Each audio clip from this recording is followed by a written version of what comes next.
So I've heard of Minnesota nice, but after meeting after meeting Bria, I wanted to start a new phrase, and it's Milwaukee nice gives Minnesota nice a run for its money. Bria is the youngest member of our cohort, and in many ways she's the most mature. And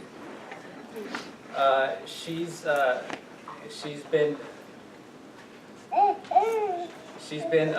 pretty much the humblest. She's always attended class. She's always been graceful with her questions, with her answers, and in many ways, she is a walking yogi, if there's anybody who could represent us. And her insight, you can see you'll be able to see in the subject that she's going to be covering today. She'll be talking about yin yoga. And I'm very proud to be a part of her class, and I'm very excited to introduce you, Bria.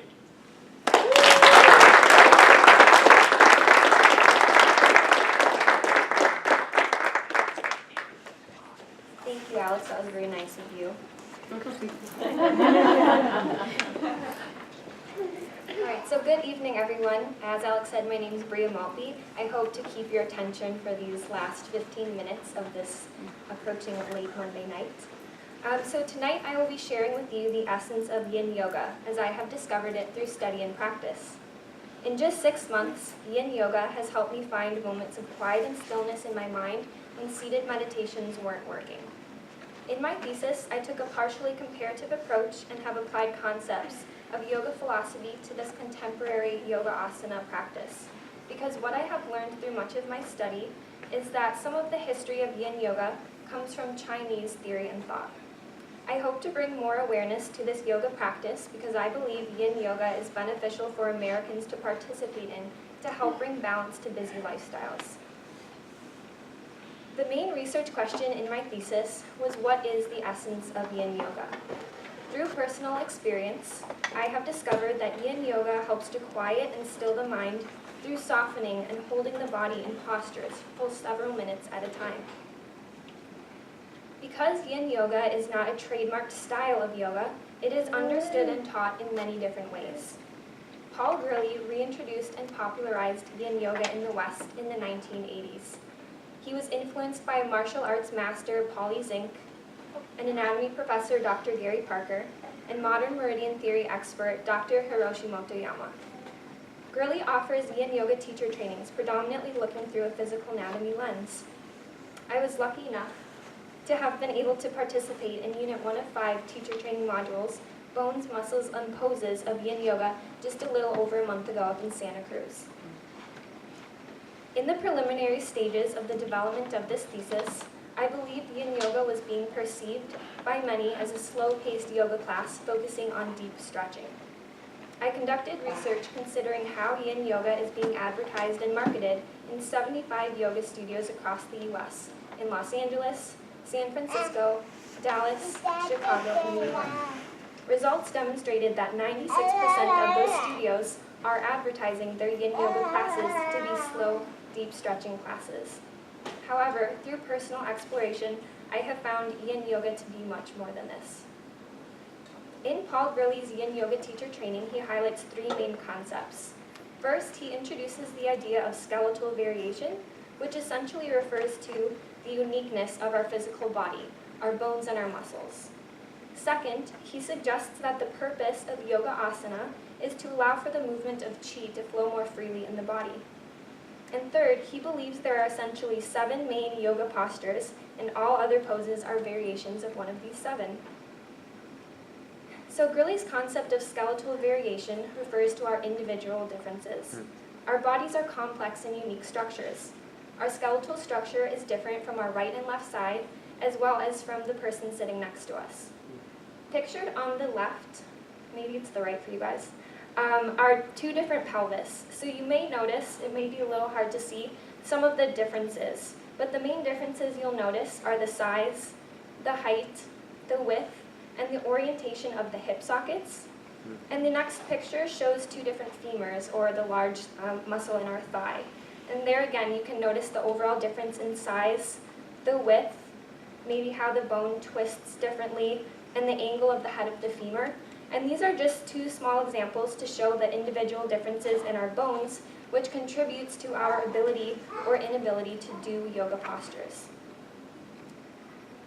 The idea of the energy flow of chi that Gurley suggests is comparable to the flow of prana that's talked about in yoga traditions.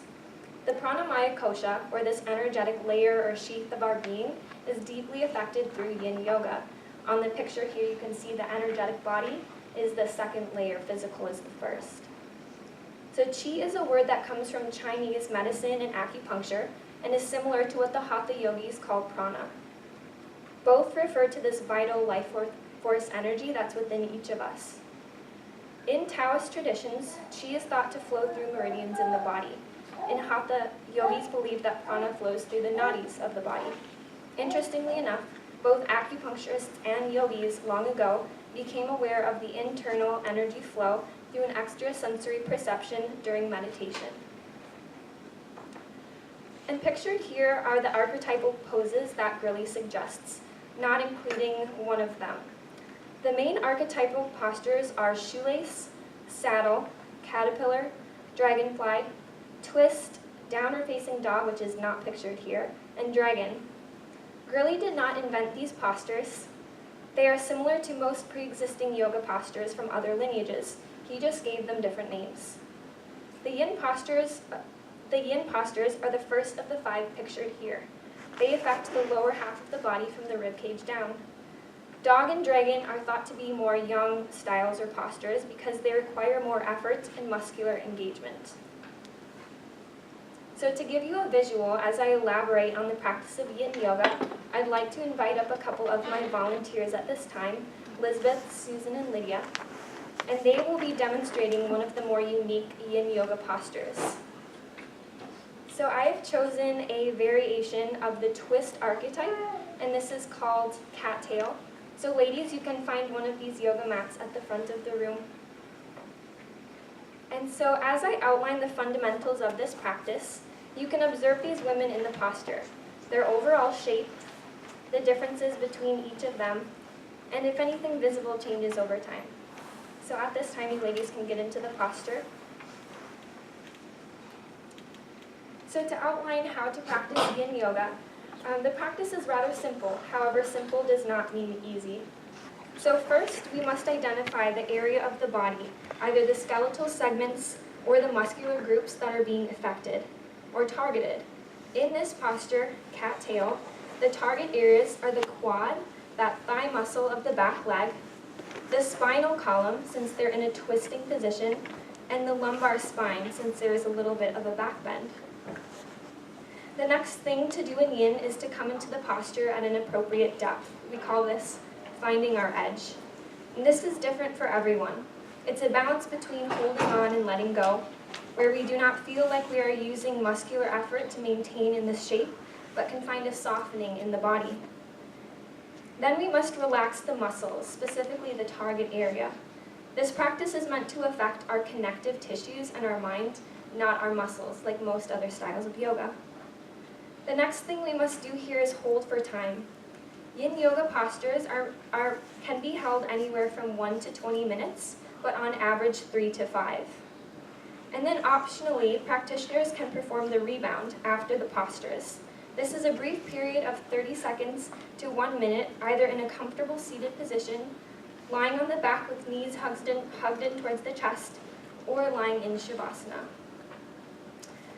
This serves as an opportunity to approach or to observe the flow of chi or prana in the body and allows for the mind to be redirected towards stillness. Patanjali's Yoga Sutra 2.46 is the only of 195 sutras that mentions asana, and it says that asana is steadiness and ease. This is the nature of yin yoga. So why should we practice yin? Like this ripple in the water, over time the ripples fade and become calm and still water. Our body and mind has the same opportunity. At first, we may fidget around and have a hard time allowing the body to become still. Similarly, our mind will likely jump from one thought to the next. But over time, that discomfort and those thoughts will fade and become still. Physically, Yin yoga is an opportunity to apply gentle stresses to our connective tissues, our tendons, ligaments, and fascia, glued to our physical structure. Because we hold the postures for several minutes at a time, this gentle stress allows for the joints of the lower back, the hips, and knees more specifically, to become stronger and more flexible over time, ultimately keeping our physical body healthy and mobile as we age. Mentally, Yin Yoga provides us with an opportunity to redirect the mind to quiet and stillness. This is not as apparent when observing someone practicing. However, many postures of Yin are forward folds, which promotes a sense of calm and forces the practitioner to turn inwards. In Patanjali's eightfold system of yoga, the sixth and seventh limbs, dharana and dhyana, a single pointed focus, and dhyana, meditation, are described after asana. I believe that both can be accessed during Yin Yoga Asana. Examples of dharana in this Yin practice could be observing the flow of the breath, or maintaining awareness on the sensation of the physical body. Dhyana in Yin could be a mindfulness or meditation practice. These are not taught, rather I think they are more naturally occurring as a result of the stillness in the body. When we slow down the body, we turn inwards and have to sit with our thoughts. Time allows for us to find quiet and stillness within the mind. Furthermore, Patanjali's Yoga Sutra 1.2, one of the most well-known Yoga Sutras, states, Yogas Chitta Vritti Nirodha. This means that understanding the roaming tendencies of the mind and allowing them to come to quiet and stillness is yoga. This was the original understanding and purpose of yoga, and I think that's apparent within this practice of Yin. So at this time, I'd like to invite my volunteers to slowly make their way out of this posture. Feel free to spend a moment lying on your back, stomach, or sitting to just experience the rebound before you make your way back to your seat. So Yin can be a challenging practice. It takes time to find ease and comfort in the physical body while holding postures for several minutes at a time. I have found this true through personal practice. Some days I can effortlessly sit still, and other days it is uncomfortable and I can't help but readjust. This is when we must observe what our immediate reaction is while we are in the posture. We can then ask ourselves if what we are experiencing is pain or discomfort, and if what we're feeling is bad. Pain is not always bad, rather it is subjective. So this awareness of our reaction to discomfort can change how we perceive things. For my ladies in the front, you can make your way back to your seat if you're ready. Thank you so much for demonstrating.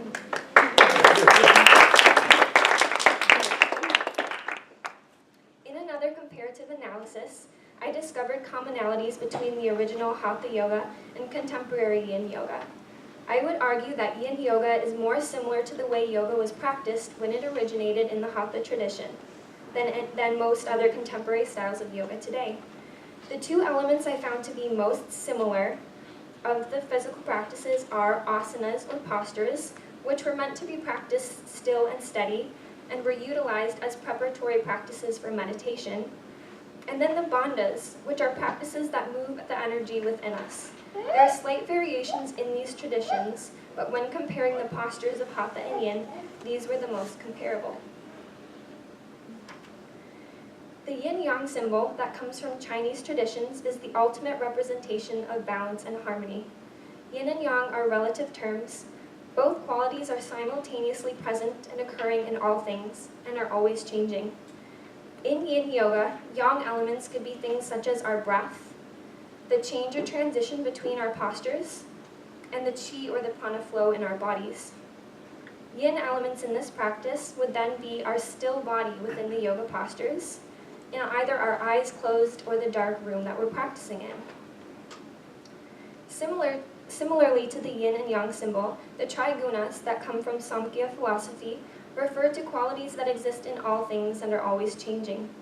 In yin yoga, rajas refers to areas of the body that may be tight and tense, and the wandering tendencies of the mind, whereas tamas would refer to areas of the body that feel relaxed, soft, heavy, and still, and the slowing down of thoughts within the mind. Sattva then refers to allowing the body to remain in its shape, in the posture while relaxing the muscles and allowing there to be an awareness but a quieting of the mind simultaneously. I believe that the American lifestyle exemplifies rajasic or yang tendencies. For example, nowadays it seems that people are always on the go, multitasking and not getting enough sleep. These tendencies activate the sympathetic nervous system, our fight or flight response, often resulting in chronic stress. This begins to take a toll on us both mentally and physically. A study from the American Psychology Association found that 31% of Americans say that their stress levels have shot up in the past year. Left untreated, stress can lead to serious illnesses, including heart disease, depression, anxiety, and diabetes. Having the opportunity to slow down the body and mind in yin yoga may help people introduce more tamas or yin qualities to very rajasic or yang dominant lifestyles. I believe that yin yoga is a practice that more Americans could benefit from. Yin yoga is a counterbalance to yang yoga, most of the other styles that we have in studios today. Both are beneficial and necessary, but for the way in which people are living their lives nowadays, a little bit of softening and stillness could go a long way. Through this physical asana practice, we can use the time we have in each posture to find stillness in the mind, becoming more introspective, reflective, and curious beings. We have the opportunity to directly affect and change the natural tendencies of the mind. I'd like to thank you all for your time and attention and curiosity tonight. It has been a pleasure to share with you my newfound interest and to present alongside my classmates of Cohort 4. I also wanted to thank the ladies that were so gracious to volunteer for the audience tonight. And lastly, I'd like to dedicate this practice to both of my yin teachers, Denise Kaufman and Paul Grilly. Without them, this thesis would not have been possible. So thank you all. I'll answer any questions for you at this time.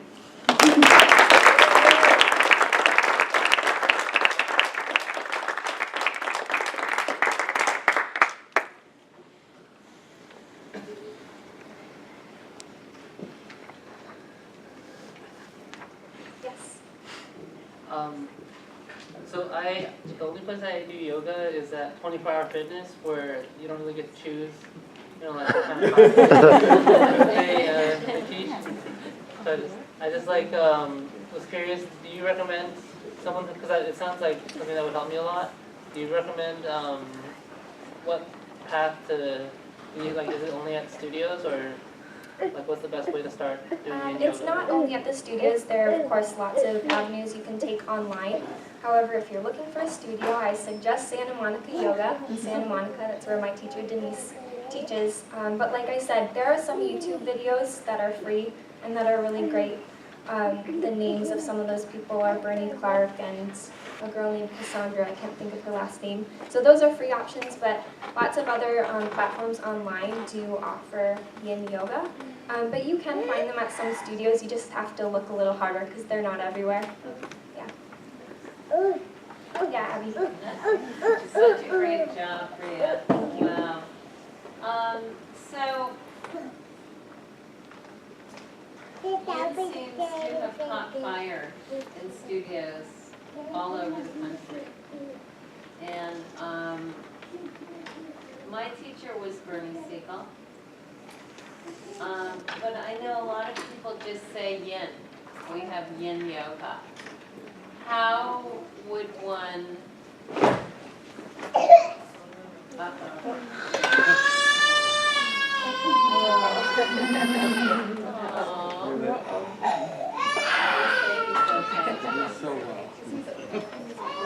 Is he okay? Yeah. Okay, cool. So it's being thrown around a lot, the word yin. It's the slow, and people actually mix it up with restorative, and they're not at all the same. How would you suggest to someone looking for yin to find a qualified teacher? Yeah, that's a really great question. I have come across on one website where Bernie Clark has identified in yoga instructors that have some sort of certification in yin yoga. The problem that I found with that is that some of the teachers that end up on that list I've maybe only taken, a 20-hour training in yin. So I guess I don't have a great answer for that. I haven't researched enough how yin yoga teachers are kind of being highlighted or recognized within the community. What I did find through some of my research, I sent out a survey to over 200 of those yoga teachers that were certified, that were on that website that I mentioned. I got 86 responses, which I was pretty excited about, but what I found was that, I can't quite remember the exact statistic, but it was definitely less than half, so less than 45 of those responses that I got back of people had about 50 hours of yin yoga training, or more, I should say. So that means the other half have only had 50 hours or less of yin yoga training. So I think it can be hard to find a teacher who is teaching yin yoga, but at the same time, yin yoga, it's not this exact method or style of yoga. Because of that word yin, it allows for there to be some creativity and some differences. The yin that I learned from Denise Kaufman is very different from the yin that I learned from Paul Grilly, and she was a direct student of his. So I think there's a lot of teachers taking creative liberty with how they teach, but I do think the main thing to highlight is that yin is very different from restorative, and a lot of times classes are being marketed as yin and restorative together. Chris? Yeah, one of the things I find quite fascinating with Motoyama's work is the embedding of energetics within the fascia. And I wondered if you could speak to that a little bit. Yeah, so that didn't end up being a component of my thesis I dove really far into depth with, and I think with more time I would have. It's a very interesting topic. I think part of the reason why I didn't explore that route so much is that while it was kind of a main point that Paul really highlighted, in the Unit 1 teacher training I took of his, he just kind of mentioned it, and we just pretty much stuck to muscles and bones and poses, because I think he feels you can't really understand the energetic body until you get a pretty good sense of the physical body. Yeah. And so just for my purposes, I'm still very new to yin myself. I think just kind of keeping my exploration fundamental was important to me. So I plan to continue to study and consider how more of the energetic body is being affected. That ended up being a little bit of a smaller piece within my thesis. But I know that Dr. Motoyama's work was very influential to Paul Grilly, and I know that he does offer a third-level teacher training that I think focuses more on the energetic, and he is coming out with a new book on that soon, so I'll be excited to learn more about that, yeah. Yeah, a long time ago I stumbled into Paul Sink. The first time I took my yoga teacher training, not knowing what it is. It's kind of like interesting to be there. I took the 100 hours. He came from a martial art, lineage. And I really enjoyed so much being in his class because his yoga was like so much fun. It's about animals, the way animals moved and how they stand up. It's totally different than the yoga that teacher training that I took from LMU, the first 200 hours. So, and at that time also there was like students were talking, don't mention about the other teacher because some people believe that Yin Yoga, the founder was Paul Sink, but some others was the Paul. So would you mind kind of like, how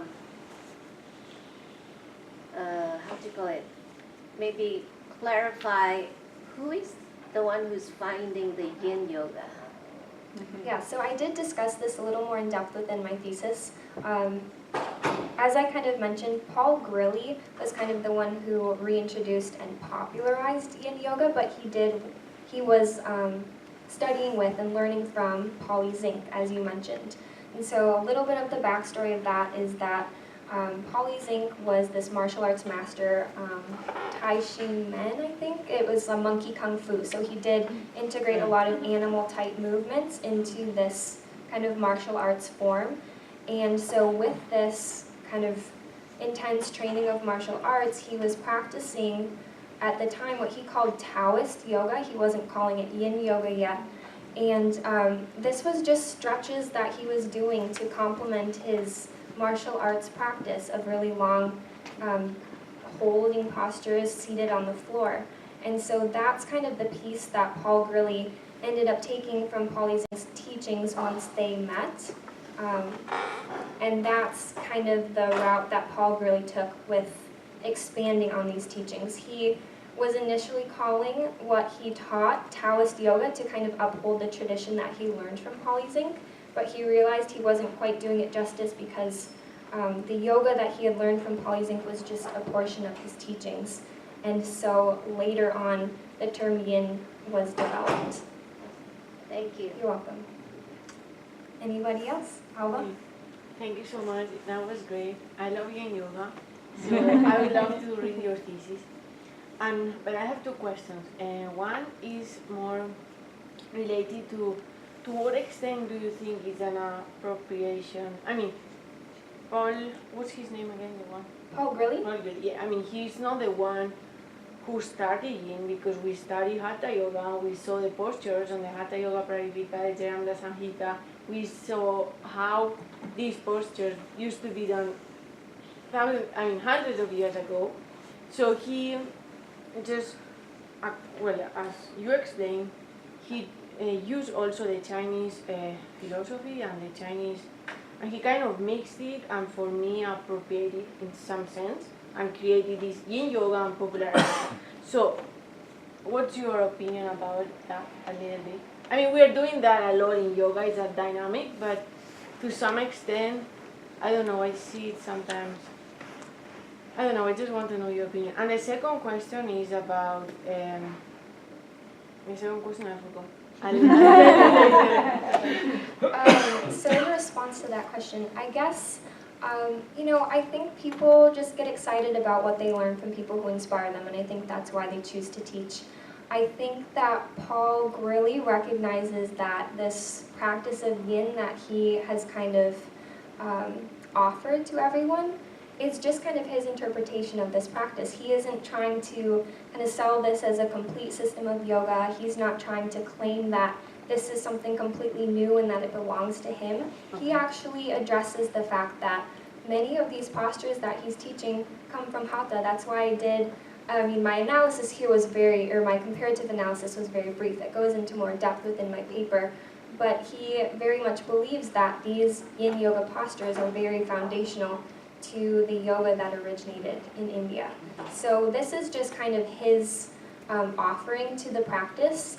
He takes this very physical anatomy lens because that's a huge interest to him. He studied anatomy and acupuncture, and so his background in both of those kind of schools of thought influenced how he teaches today. Okay, thank you. I just remember. Okay. Could you speak a little bit more about the difference between yin yoga and restorative? Okay, so as I kind of outlined in this thesis, yin yoga is meant to be long-held postures, on average 3 to 5 minutes at a time. Most of the poses are seated on the floor, and it's just meant to find stillness.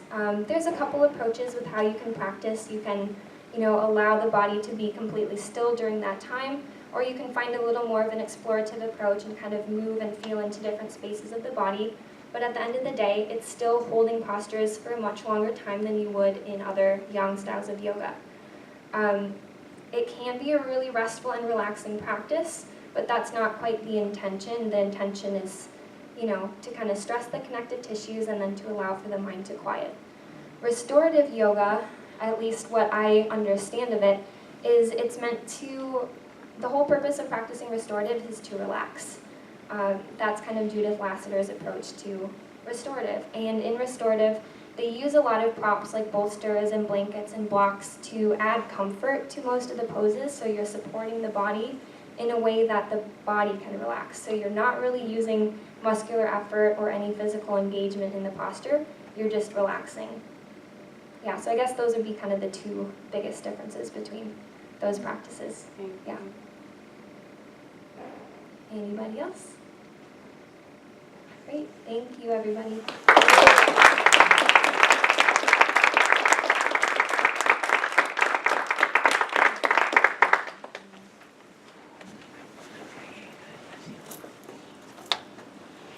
Thank you all for being here, and come back Wednesday.